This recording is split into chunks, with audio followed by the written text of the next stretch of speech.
बिस्मिल्लाहिर्रहमानिर्रहीम। अस्सलाम वालेकुम। मेरी आप सभी से इल्तिजा है कि एक मरतबा दरूद इब्राहिमी पढ़ लीजिएगा। बिस्मिल्लाहिर्रहमानिर्रहीम। अल्लाहुम्मा सल्ली अला मुहम्मदिन व अला आलि मुहम्मदिन कमा सल्लैता अला इब्राहीम व अला आलि इब्राहीम इन्नका हमीदुम मजीद। अल्लाहुम्मा बारिक अला मुहम्मदिन व अला आलि मुहम्मदिन कमा बारकता अला इब्राहीम व अला आलि इब्राहीम इन्नका हमीदुम मजीद। बिस्मिल्लाहिर्रहमानिर्रहीम।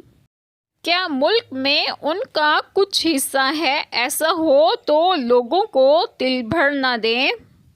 बिस्मिल्लाहिर्रहमानिर्रहीम। आज जो बात मैं आप लोगों से डिस्कस करूंगी वो ये है कि इस आयत करीमा में है कि नकीरा खजूर की गुठली के गढ़े को कहते हैं और निहायत हकीर चीज़ के लिए ज़रब मसल है।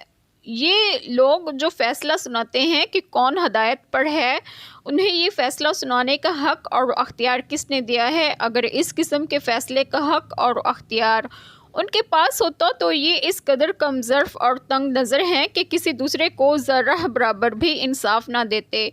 यहूद कहते थे कि हम मुल्क को नबूवत के ज़्यादा हक़दार हैं, तो हम कैसे अरबों का इत्बा करें। अल्लाह ताला ने उनके इस दावे को झुटला दिया कि उनका मुल्क में हिस्सा ही क्या है, और अगर बिलगर्स तो उनका बुखल इस दर्जे का है कि लोगों को तिल भर ना देंगे। अल्लाह ताला हम सब के तमाम गुनाहों को माफ़ फरमाएँ और हमें सिरात मुस्तकीम की राह पर गामज़न करें, और आप सबको आपके घरों में खुश खुर्रम रखें और सेहत और तंदुरुस्तगी भी दें। आमीन। जज़ाकल्लाह खैर।